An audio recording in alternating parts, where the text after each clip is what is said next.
So Nicole, folks want to know what would happen if we found a wrecked ship Full or wide. airplane or something like that on the seafloor that we didn't recognize, that we didn't know. What's that process like? Yeah, we would get in touch with the, folks who keep records of downed airplanes or ships, whatever it was, and hopefully they could join in right away and we can do some video of it and they could help identify it. So, this was something we used to come across more in the Mediterranean, even, just by chance, and we would do a survey of it and make sure that the experts got the footage to help ID it. Want to zoom in there? That was actually one of the other probably really exciting moments that I wasn't on board for, but we had been asked by a viewer if we ever came across a downed World War II plane, and the pilot was answering that no, we hadn't, and like literally came across one. So that I'm sure is in the highlights archive as well. Yeah, it's pretty exciting. Okay. I feel like that exact question phrased the same way just came through a few days ago, and I was like, oh, could it happen again? I wasn't involved in that expedition, but what was also cool is some viewers helped with the ID of it because they're, local history fans and, could help us as we were in a new area. Yeah, our Nautilus Live audience are pretty loyal followers, and they often help us out on things, so. It's all right there.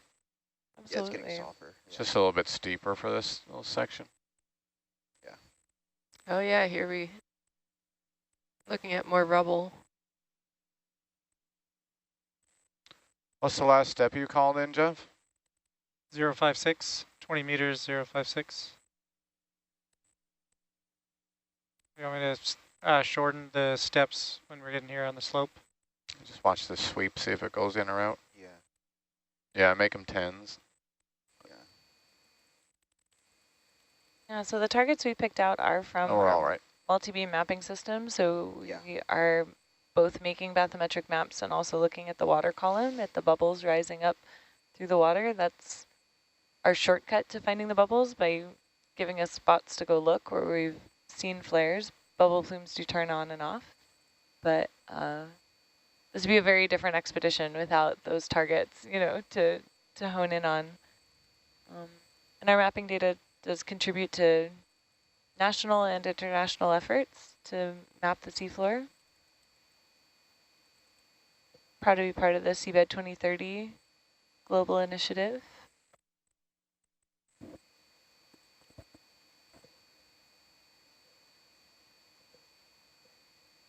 Tomorrow, folks want to know what the instrument on the left that they've seen on the porch consistently is. What is that? That's the top or the handle of the hydrate sampler.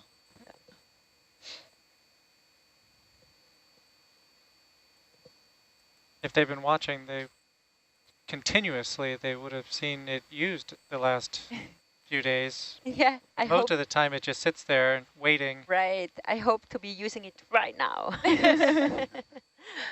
That's the request. Noted. Hydrate, show up. And what is hydrate? It's basically the solid form of methane. Like it's, if you look at it like in a molecule, it's a methane molecule with the ice lattice around it, and many of those together build like a solid methane ice in a way. Yeah. A snow cone. I was just gonna say, what do we keep saying? The consistency of shave ice. Yeah. Yeah. I don't know. Yeah, it sounds like some of it's harder. Maybe some of it's shave ice. Yeah, and so the few... Bridge nav, 10 meters at 056. The few times I've seen it so far, it kind of looked different almost every single time. Sometimes very hard, sometimes like frozen snow, more like flakes, and yeah. And actually, from an experimental point of view, like very, very clean hydrate is apparently about 20 times harder than ice. Yeah, but that's just from an experiment, like lab-made hydrate. Interesting. From a research paper. So.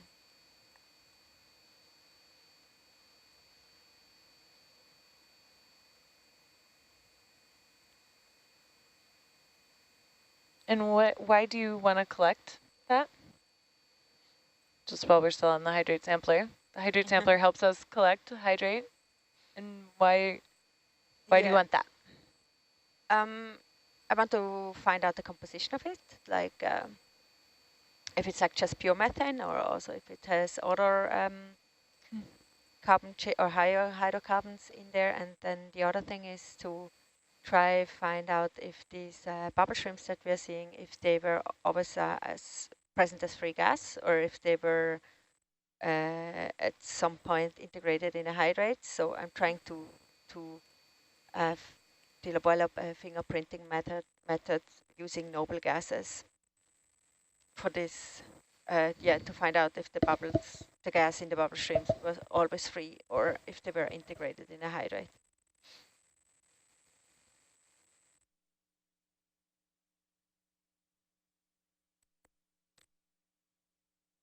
Yeah, I liked your description, thinking about like the bubbles moving methane from, like, it's kind of like the highway, right? You're moving it out of the sediment, out of the like deeper layers, up into the ocean, into the carbon cycle, and Bridge nav 10 meters. people may be more 056. familiar with in the water column, and ultimately some up into the atmosphere. Scroll that along, please.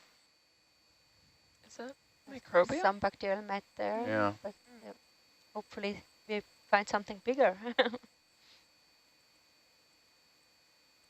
Yeah, we're on our way over old targets. Though I don't know what that blue dot is. That's still a mystery. I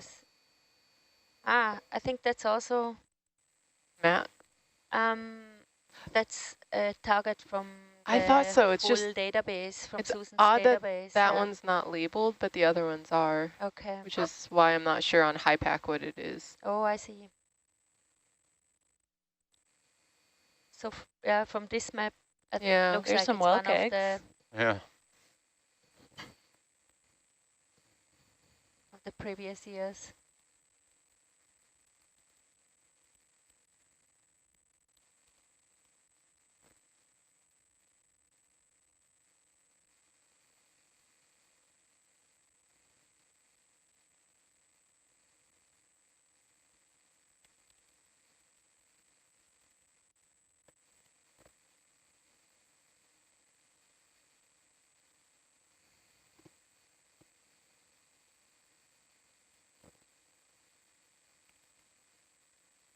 The green scaling lasers are 10 centimeters apart, a little less than 4 inches apart, and they're parallel. So if they hit something far away or up close, you'll have that consistent spacing, so you can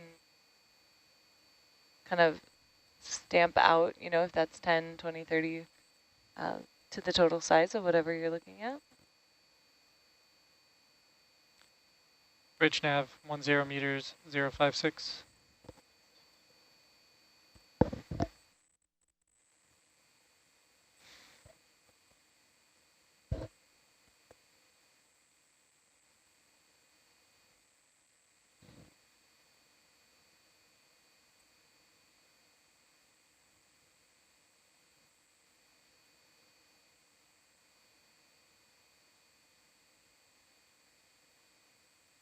While we're waiting, you want to do a quick zoom?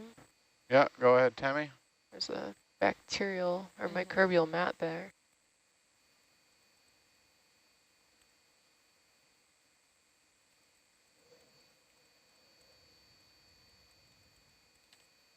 Not too much else visible.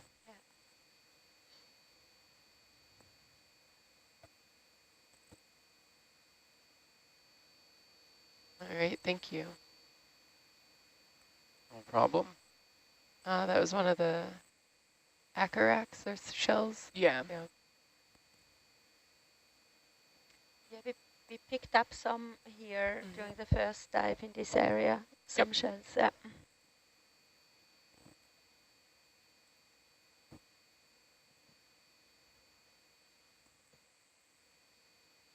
ever found an actual nautilus in any of your dives? No, we have not. We have not been to the Western Pacific yet, which is where nautilus live. Not to lie, live. I don't know what the nautilus is. The Indian Ocean, the Western Pacific is where they live, so haven't been there. Farthest west we worked is in the Papahanaumokuakea Marine National Monument, which is in the Central Pacific, and only maybe about halfway across the total Pacific. Bridge nav 10 meters, 056.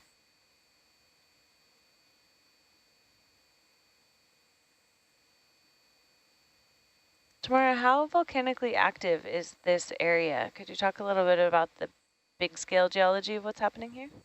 We are here at the Cascadia margin subduction zone. So right here we are on the accretionary wedge, kind of where we have all the sediments and everything, but also not actually quite sure about the distance from the deformation front right here. So the volcanic activity is more at the plate boundaries themselves. So probably axial volcano is the closest active volcanic area to here, and that is still several miles further out at the different plate boundary. So right here it's not volcanically active. It's just the methane that is bubbling up from thermogenic decomposition and microbial activity.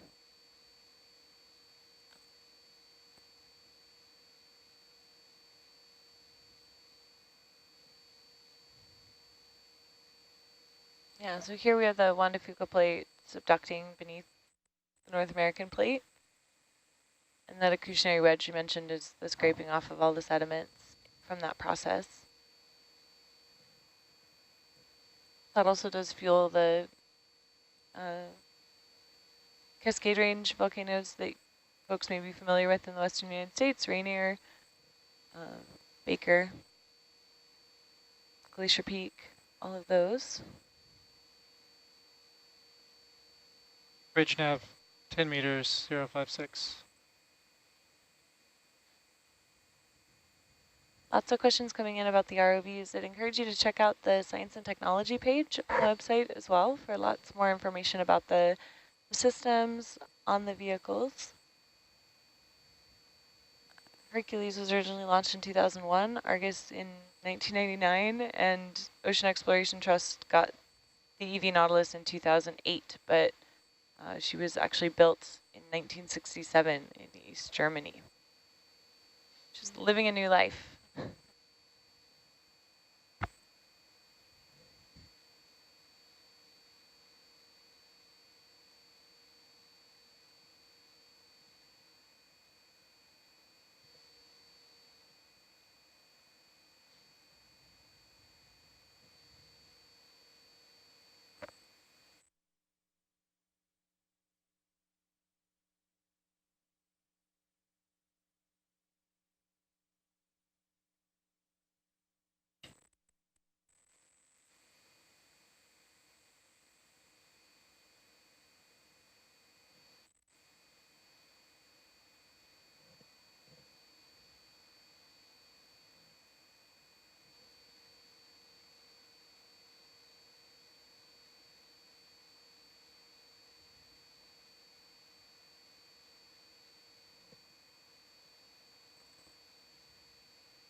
Bridge nav 10 meters, 056.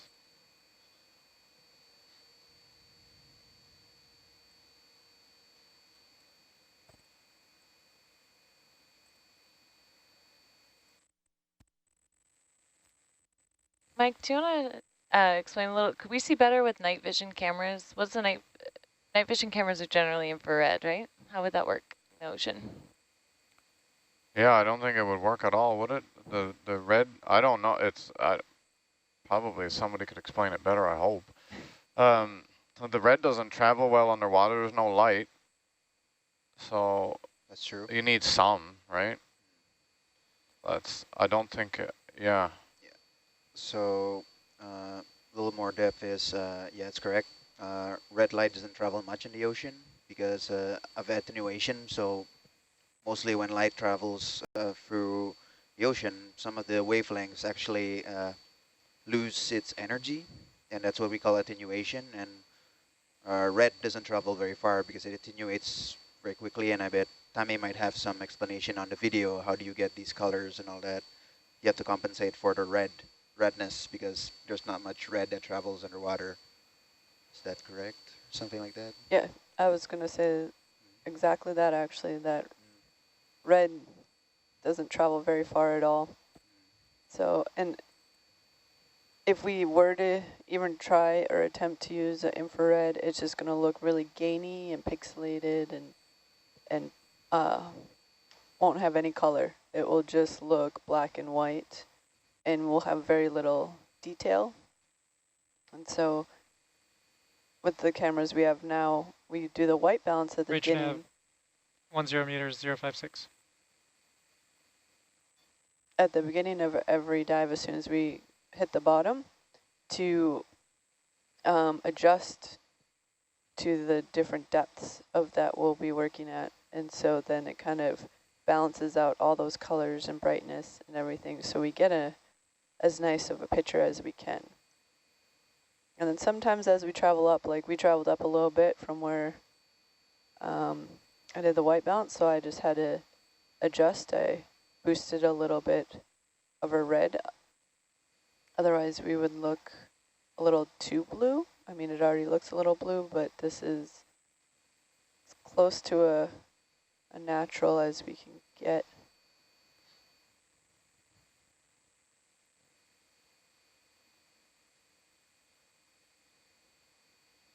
So yeah, for the most part, manually, I sit here and I'm adjusting all of those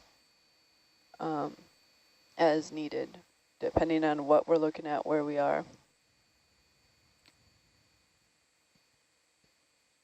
I should say how deep we are, not where we are. Yeah. And this, the red attenuating, and does this come back into why the ocean is blue? You know, if you're on a really clear day, Yes. you're looking, it's not that the ocean is brighter in blue, it's that it's less in the other colors. That is so true. Yeah. Yep.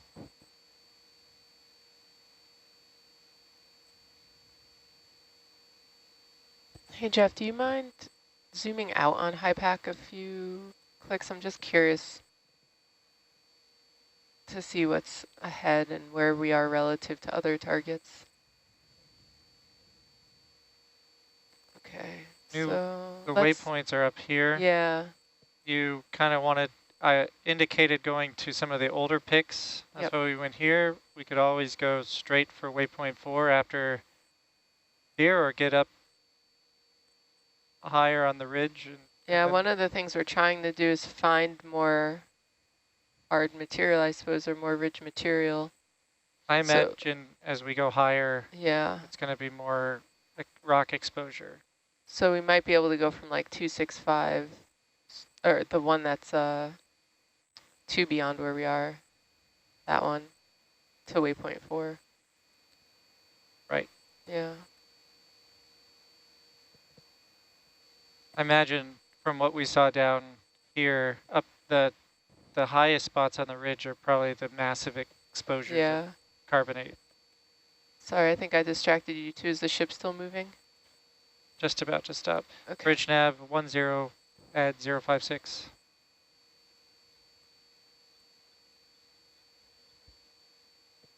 Yeah, these short moves gotta stay on top of it. But we could go to this one and then cut over to waypoint 4. Right. And we're gonna pass over this old pick here. And yeah, I think head us towards that next one beyond it, and we'll incidentally see the other one. That sounds good. Keep us moving along.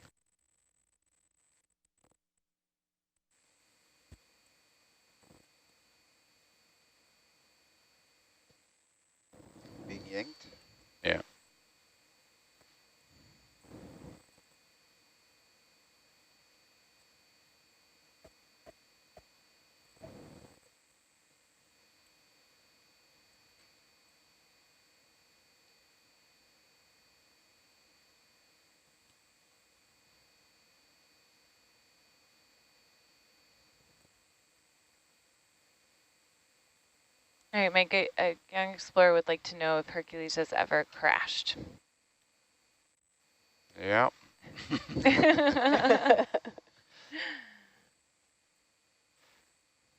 Yeah, Hercules has crashed a couple of times. But it's still going, no harm done.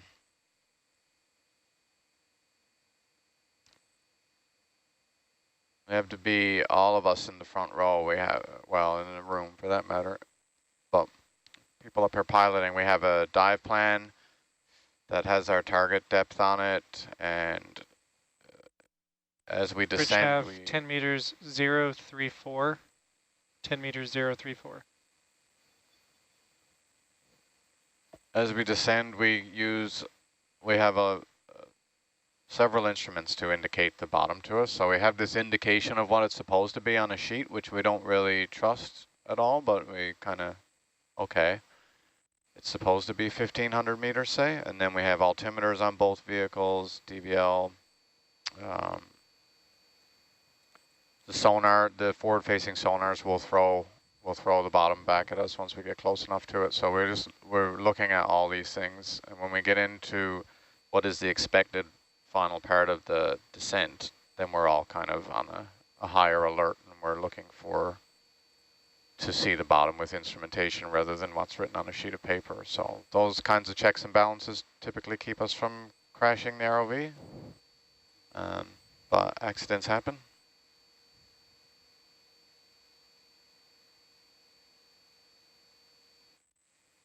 I think probably a follow-up to that question. Someone wants to know if Herc or Argus went offline, could you tow the other one back up to the surface? Like, what happens if something goes wrong? Yeah, so good question. There's a few different ways things can go wrong for us. So if we lose the vehicle, if we lose power to the vehicles, so we don't have Herc or Argus, would be, if we were going to lose power, that would be the most likely thing that would happen.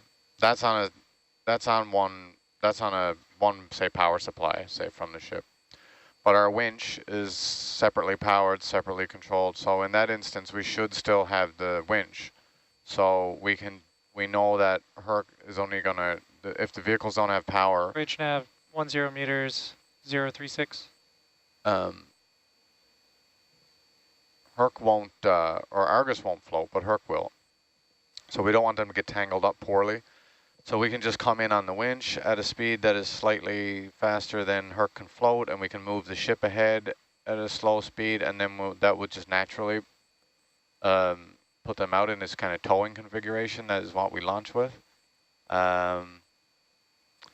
So that's what we call like a dead vehicle recovery, but there's things that we can do to make it work. Like even though the vehicles don't have power, between the winch and motion on the ship, we can get the vehicles into a position that we want. Oh, some more interesting stuff up here.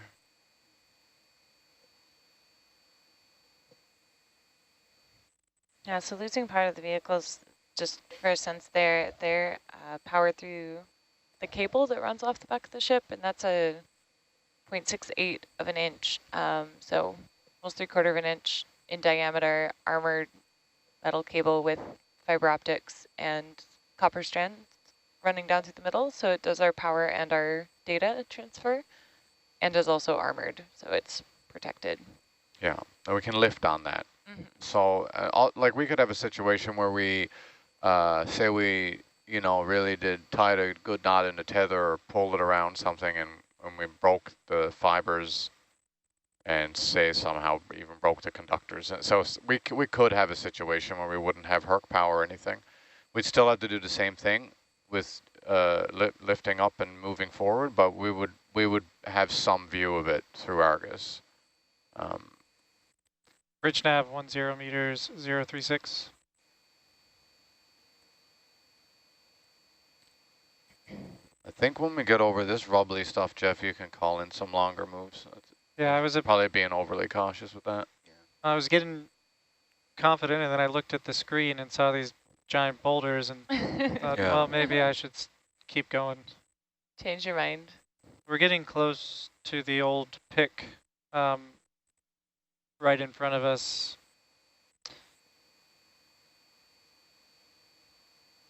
keep an eye out.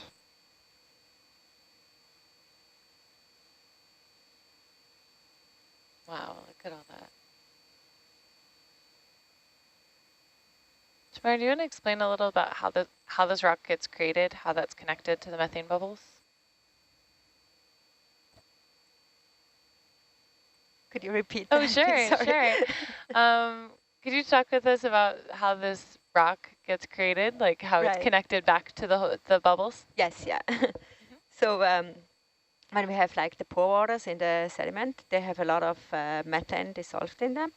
And Okay, we haven't explained pore waters, I don't think, during the whole cruise. And someone wrote into me like pore waters, like POOR, or oh, okay, like what is that's the pore water? that is filling up the pores of the sediment. Like so the sediment has kind of little hollow areas, and that's where water can be inside. And that's also like from the deep, basically the methane is dissolved in that water, and in that way it can move around or move up, kind of an upflow in the sediment. And when that methane gets oxidized to bicarbonate, and at the same time we also have some reduction of sulfide. Randy, come down a few meters away. Sulfate to sulfide. So this Bridge is nav 10 meters 036. this is basically a reaction that reaction that the bacteria can do, like the oxidation of the methane. So, and the result of that oxidation is bicarbonate and sulfide. So the sulfide is used by the ecosystem or by like clams and tube worms to live on, and the bicarbonate carbonate that is kind of getting together with the calcium that is sitting in the pore waters as well, and then it can precipitate as a rock, as carbonate rock. So it's a formation of like autogenic, like in place carbonate. So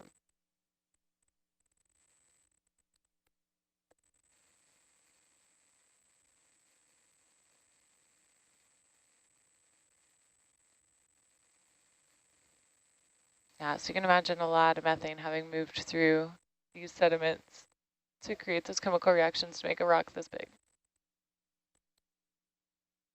Great view also in channel 2 if you're watching on the Argus view.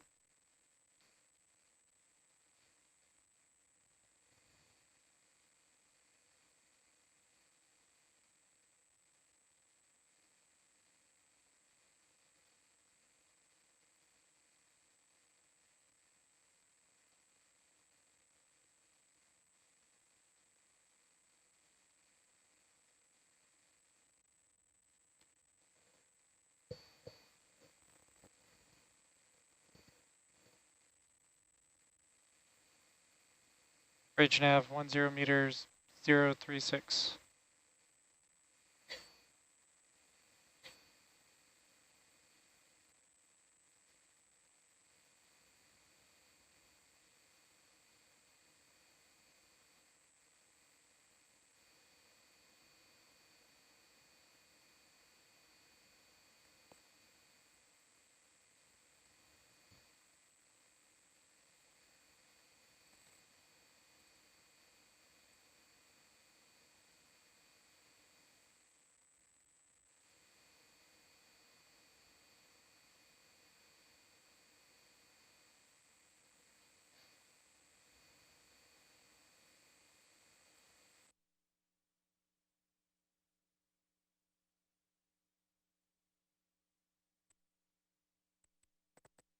That's so cool.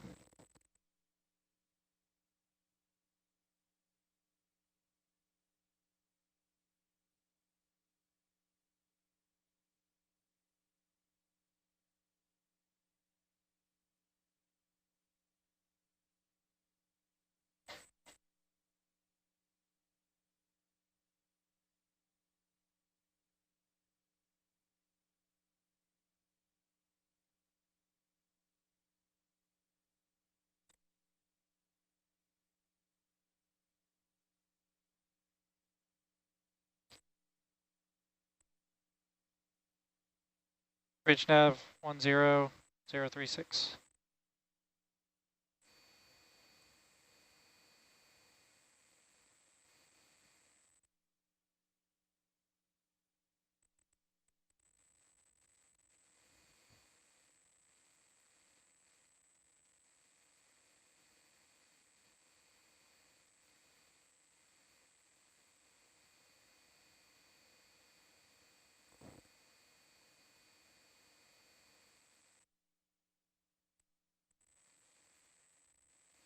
So question, how do you plan your route for a dive, and how do you plan what you're going to load onto the ROV before you go? Talk about that a little. That's a bit of a combination of how we Yep. Got a little octopus. You can see what it is, though, right? It's just this. Looks an octopus right there. Yeah. Yeah, come up. Yeah, exactly. You don't need to be down that low, right? Okay, roger. Hello. Oh, just out of screen.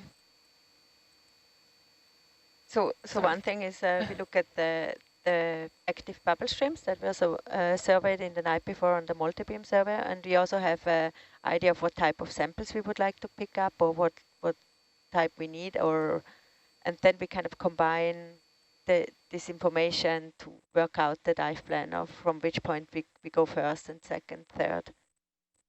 And then sometimes during the dive, we have to adjust just time-wise, or if sampling takes longer, or if we don't see what we were hoping to see at a certain spot. So we have to be a bit flexible there. Sense. Bridge nav 20 meters, 036. Nicole, do you want to talk a little bit about how we decide where to go on an expedition? Yeah, a lot of that is driven by sponsors who have interests in where we explore, and through a workshop process where scientists provide input to what sites they think are the highest impact sites to explore. So, you know, that's usually a workshop happens every 3 to 5 years and provides input, you know, for many, many expeditions and for more than just Nautilus. Could you zoom in on this? Yep. Go ahead, Tammy. Please. Thank you.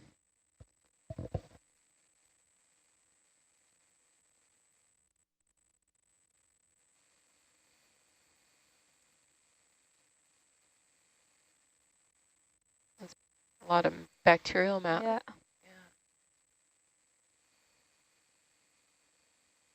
Or you think it might be hydrate?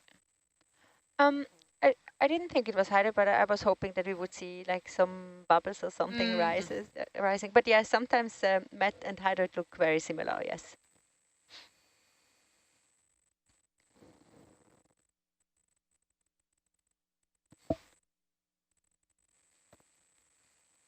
But yeah, I think it's just the bacterial mat that we're seeing here. I think we can zoom out again, thanks. Okay, full wide, yeah. Lagging behind. Only takes a second. Or tube worms. You can see that giant crack in the rock in the Argus feed, though. It's pretty cool.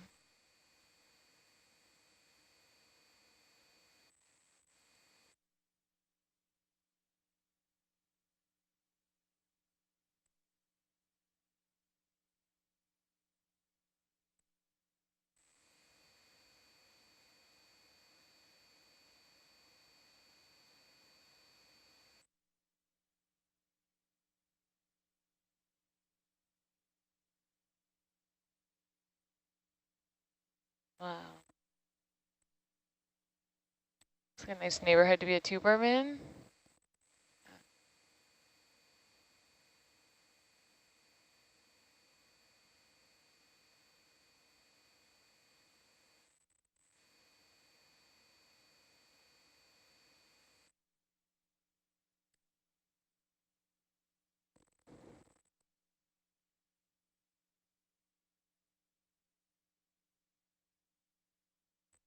This is a nice fracture.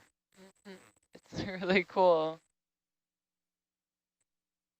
Like you can just kind of imagine like the downslope part just pulling, you know, and breaking that. Tipping off the edge.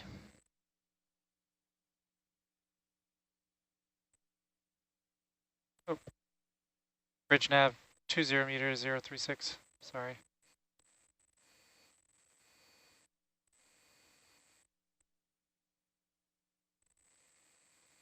Got caught up looking at the screen.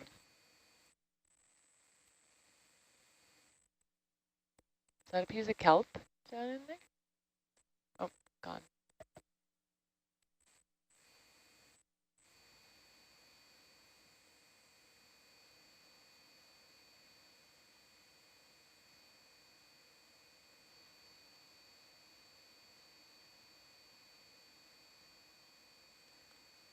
So this could Might be some be live clams. clams. Yeah, those might be alive. Is it possible to stop and zoom in? Yeah, stop ship there, Jeff. Bridge nav, I'll stop. I'll stop, please. So, Did I go by it already? right, yeah, but they're more so the white clams that are sitting in the anoxic sediment, like the white. Down in Now the they're coming little back into crevice there, frame. yeah. It's kind of, they're sitting all over, it looks like. So if these guys are alive, we actually would pick them up. Yeah, we slurp. If we can. They're kind of okay, in there. zoom in there, please, maybe. Tammy.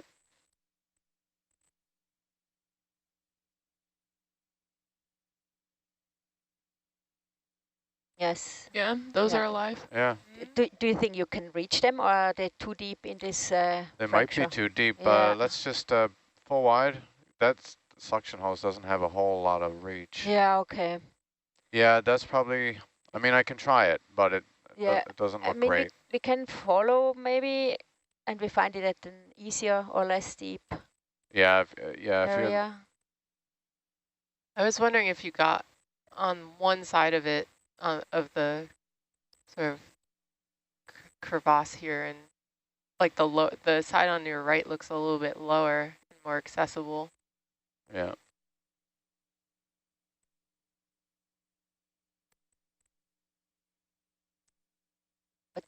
Yeah, I can set up, but I'm gonna have to I'll stay on this side though, because the suction sampler's on the starboard side, yeah. and it only. You could just, we could keep going and see if there are more in the. We can take a quick attempt at it here, or up to you guys. Try. I think since the ship stopped, we should try. Yeah.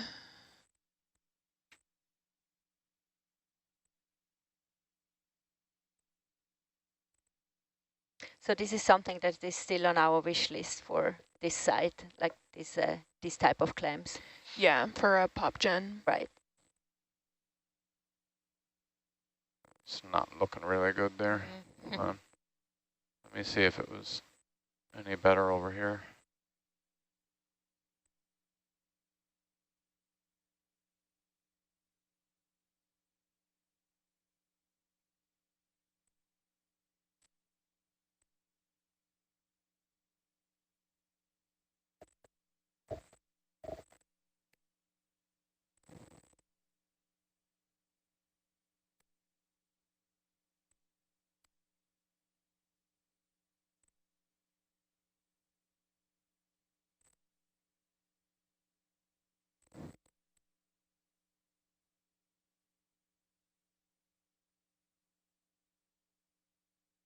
Cool Argus shot. That's nice.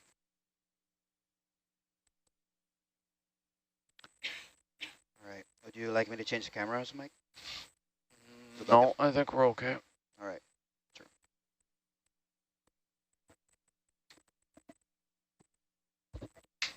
Well, we're going to reach down into there with the right arm, the craft manipulator, and the suction hose. Can I get the porch light on, Randy? Roger.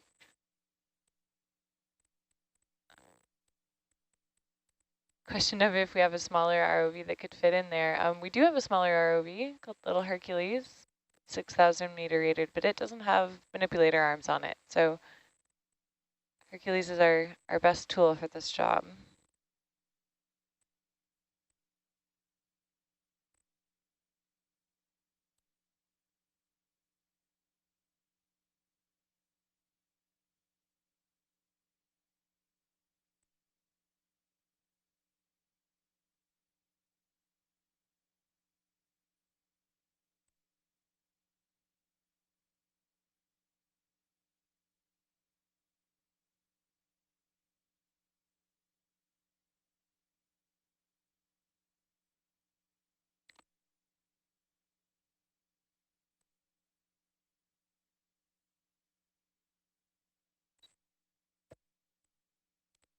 Trying to get up a bit closer, but yes.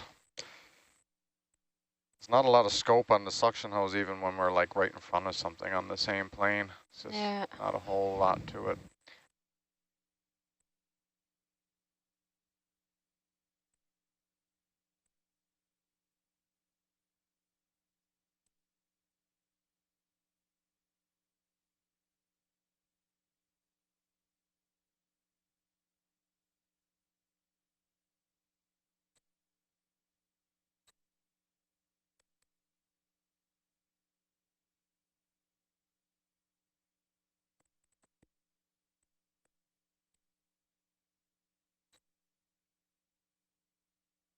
Now, might be able to get literally a couple of them, but I don't know if they're good ones or ones you want. Yeah, it would have to be more than that. So I think probably it's not a good area. Yeah. Look up with the bubble cam, Randy.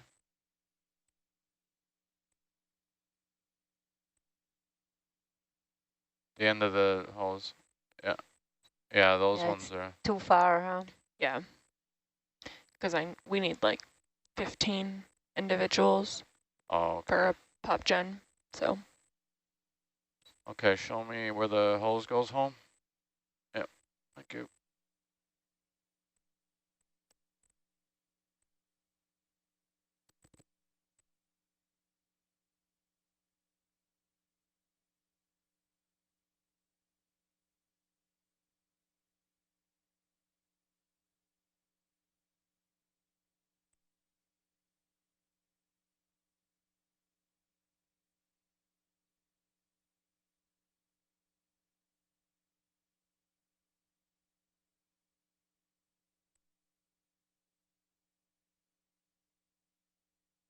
Just want to, are we at the end of our watch here? Yeah. Yeah. Do you guys mind if I take a minute and try and get this gas tight in there better than that? Before the next watch shows up here? I think it's actually okay. Well, I'm worried about, see how I know I don't want to handle it anymore, especially after the other night. But see how the top part is, it's like stuck, we can't close the box any more than that? It's actually open like quite a bit. Okay. I was wondering if I could get the bottom of the handle down in there. Okay. And make some cleanup here. Just give me one little quick stab at it. I'll be careful.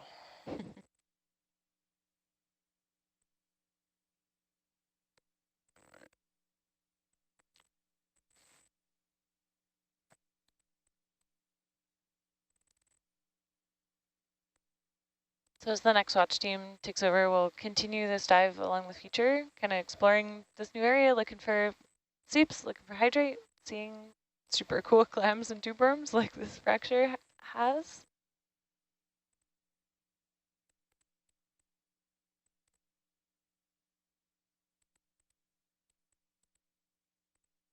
I encourage you, to come along with us for the whole season. This is the last dive of this expedition, but after just a 2-day port stop, we'll be back out with our next expedition in the Eastern Pacific off of the coast of Canada. Mission that comes after that is seafloor mapping. After that, developing autonomous underwater vehicles to work together with remotely operated vehicles. So for folks interested in the vehicles themselves or technology, those will be really cool missions to follow along with.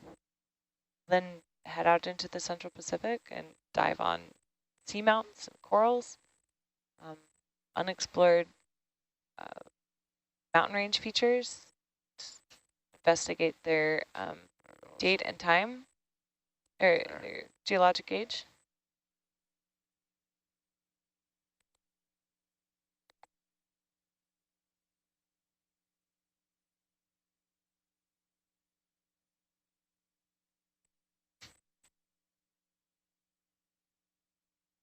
So yeah, the expedition will continue all the way until 21st of December, 24 hours a day, 7 days a week till then. So there's lots to stay tuned with.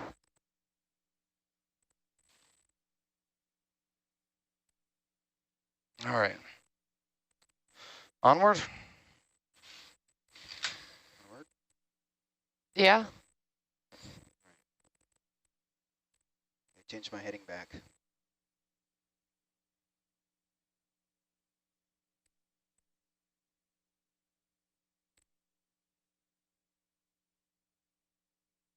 Okay, what's the bearing? 036.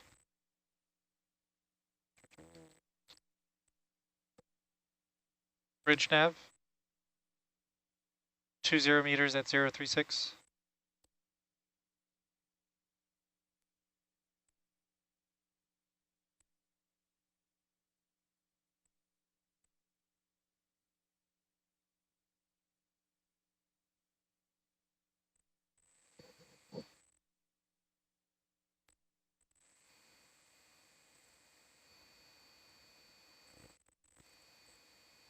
So cool. You just imagine all this methane kind of like gurgling up and fueling all this.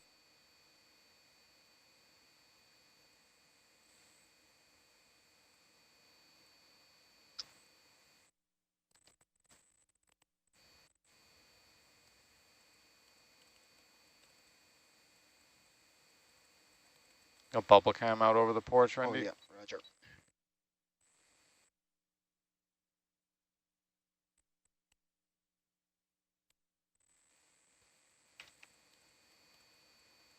Hey.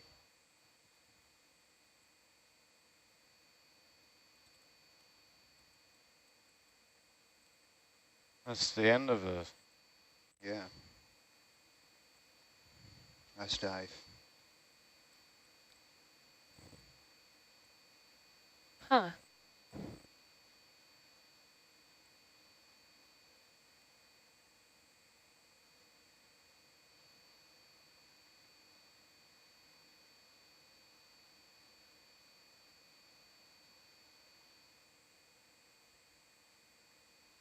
So we're discussing whether we want to continue on this heading or just go towards waypoint 4, back towards that ridgy. Some more stuff up ahead. More up ahead, yeah.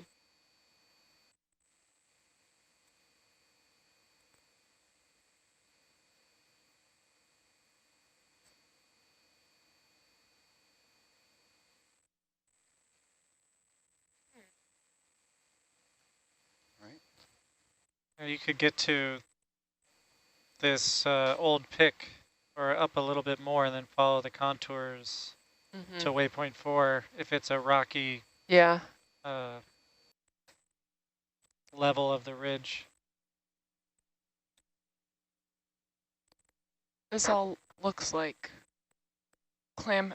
Do we think any of those clams are alive on the bottom? Yeah. Oh, I don't. Mike, could we Sorry, go ahead. Could we do a zoom on some of the clams that are in the crevices here? If you think they're more accessible. Yes, sorry, I wasn't paying attention. I was listening to these guys. Sorry. Are they back here?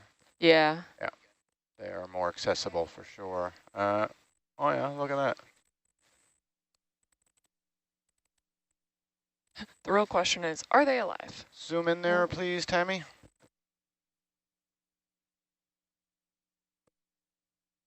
Oh. They look alive. I could see some siphons. Some of them. I'm blind. Although I see a gastropod. I saw one clam with a siphon.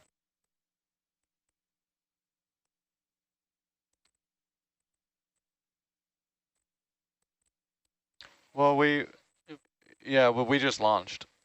You want a bridge? You want an all stop? Yeah, let's do an all stop since we're doing a handover. Bridge, all stop, please. All stop. Yeah. That's the second time. I think it's Michael. I think he doesn't know. Sorry, back row. That's okay, but I think most people are doing handover, so it's hard to see if those are alive. It doesn't look like most of the clams are alive anyways. Look very happy. Yeah, and we would need about 15 that Yeah. are alive, so I don't think we'll find that here. No. Yeah. Yeah. Yeah. Full wide? Yeah, so watch change over here. We'll get some new folks Hey, inside full the wide. control room for the Thank next you. 4 hours of this dive. We are looking for about 15 live clams, and they don't appear to be in this patch. So we'll keep searching and keep searching for methane hydrate and bubbles as we make our way along this ridge. The control room you're seeing on channel 3 is here on the ship. We're all sitting on the top deck of the ship. and the ROVs are deployed beneath us, about 3,000 feet, 1,600 meters.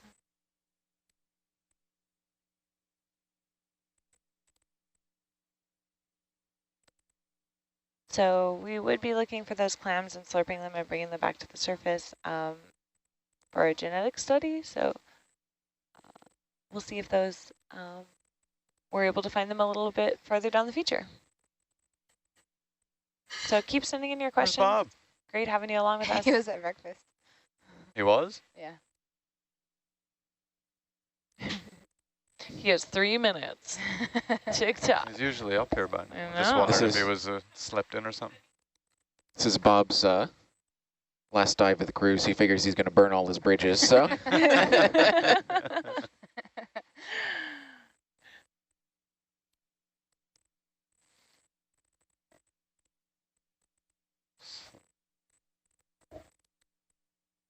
These tube worms are so stringy. Yeah. I'm amazed.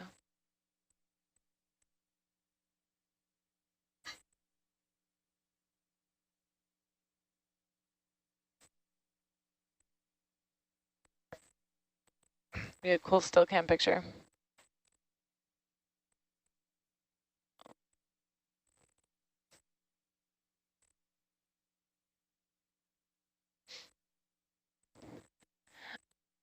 Hi, Kylie. Welcome to the van. I've got a question for you. Oh, hello. Who repairs Hercules if it loses its parts or gets damaged? All of us. There's 6 of us on board now on the ROV team. The ship is If stopped up there. anything really is broken, we will all of our watches will kind of hold steadfast, and we'll just work all together to get it dive ready again. But if it's a minor problem, then based on our diving schedule now, at least one watch usually has they are not diving or launching or in the van or recovering, so they'll kind of tackle the more minor chunkable projects that need to be repaired. Awesome.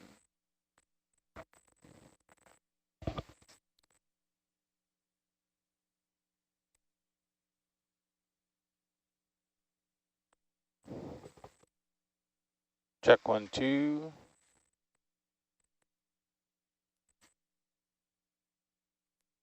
Check, check, check. 1, 2.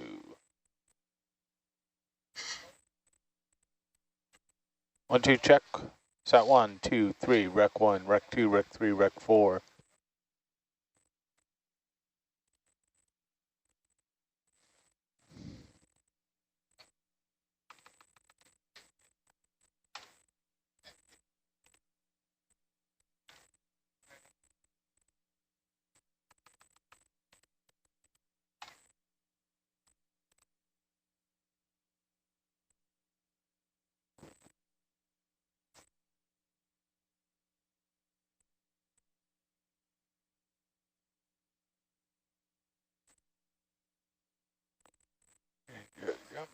Check, check, check, check.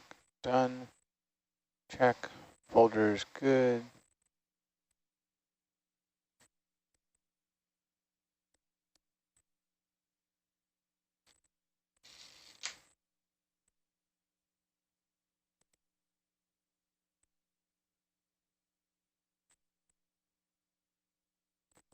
X. Audio path, mon icon. Great. 1 hour timer.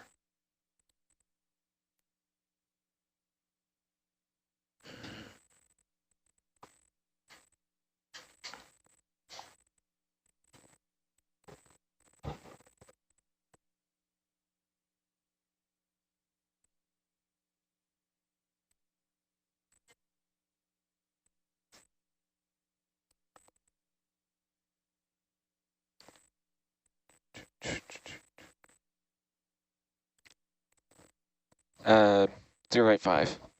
085? Yes. 08. Or so, no, excuse me. 030. 030. The wrong You point. get one mulligan. Wrong point You selected. just got it. Somewhere between 0 and 360. Yeah. We just doing a visual survey now?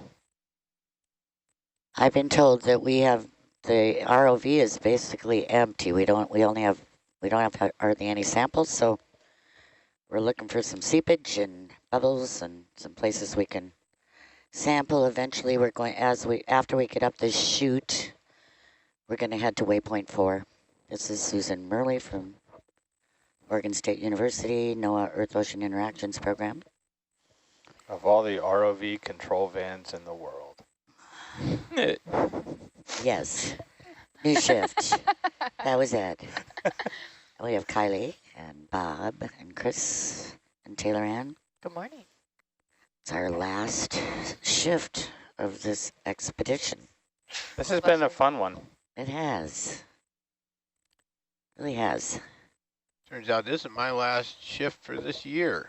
Oh my gosh. The whole season, yeah. Wow, Bob. Yeah. You getting back on in Hawaii? Yeah, next year. Wow. I haven't seen the schedule for that yet, but I'm sure I'm gonna. It exists. Reach nav, 40 meters, 030.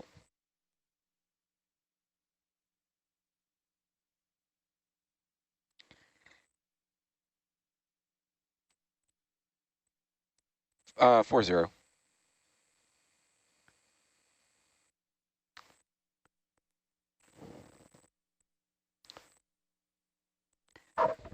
So we need to find something. Oh, my ground strap must have come off. Oh, you hear the buzzing? Yeah. That's just in your headset, right? It's in mine. Well, I don't know. You tell me. I don't know. I don't hear it. Oh. It's in mine when I touch it, but it was in mine when he touched it too. Huh. Yeah. So I guess we're kind of going to climb up this chute and then head on over to waypoint 5. We see there is a pick ahead of us from previous cruise way back. I picked it. It's a Thompson cruise. Yay, TGT. Yep. Yeah.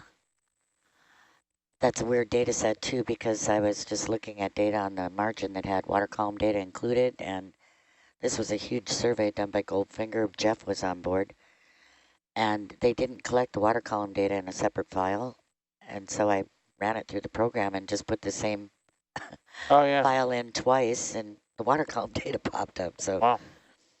It was just when they started collecting water column data. I think it was 2001. So it'll be interesting to see if we see something there. Okay, so Susan, the idea is to follow these sort of waypoints along to waypoint 4 and then head up to waypoint 5. Is that correct? I guess so. I was told that we're going up an interesting feature, but yeah, I would do that. Sounds good. Yeah. That's what I got on handoff, but I wanted to make sure that that's what you wanted. That sounds good. Okay. That's what I would have recommended. Okay, well. Here we go. And we're off.